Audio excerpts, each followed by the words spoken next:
TikTok ပေါ်မှာပေါက်မြန်စေတဲ့ video content အမျိုးအစားကိုဒီ video ထဲမှာလာပြီးတော့ပြပြပေးမယ် video content အနေနဲ့ပတ်သက်ပြီးတော့အသေးစိတ်လေ့လာသင်ယူခြင်းနဲ့ဆိုရင် Ring ရဲ့ဒီ account လေးကို save first လုပ်ထားဖို့မမေ့ပါနဲ့နံပါတ်1အချက်အနေနဲ့ video content တွေဖန်တီးတဲ့အခါမှာပျော်ရွှင်မှုဖြစ်စေတဲ့ video မျိုးဒီလို video မျိုးဆိုရင် TikTok ကနေပြီးတော့အမြင်ပို့ပြီးတော့မှဖြန့်ပေးတဲ့အတွက်ကြောင့်မို့လို့ပေါက်မြန်တဲ့ video content အမျိုးအစားတွေထဲမှာပါတယ်ကိုယ့်ရဲ့ video ကိုရက်ကြည့်လိုက်တာနဲ့ကိုယ့်ရဲ့ video မှာပျော်ရွှင်မှုပေးတဲ့ video မျိုးတိုင်းက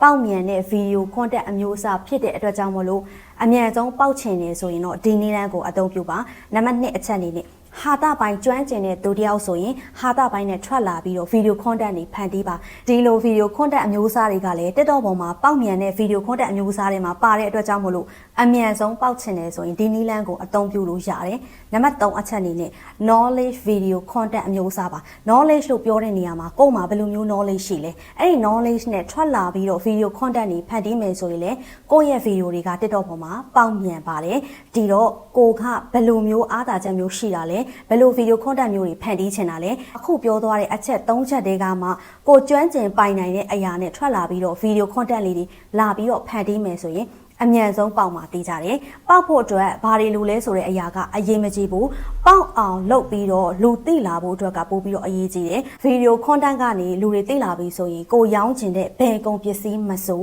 ရောင်းလို့ရမှာသိကြတယ်အရင်ကြီးရှိစရာမလိုဘဲနဲ့ video content တွေကနေစပြီးတော့ရောင်းသွားလို့ရပါပြီ video content နဲ့ပတ်သက်ပြီးတော့အသေးစိတ်လေ့လာသင်ယူခြင်းတဲ့သူတွေက Ring ရဲ့ဒီ account လေးကို save first လုပ်ထားဖို့မမေ့ပါနဲ့ Ring ကတော့ကျွမ်းကျင်တဲ့ပညာရပ်ကိုအသုံးချပြီးတော့ online ကနေပြောင်းလဲခြင်းတဲ့သူတွေကိုလာကူညီပေးနေတဲ့နည်းပြတယောက်ပါကိုရွှင်ပါကျေးဇူးတင်ပါတယ်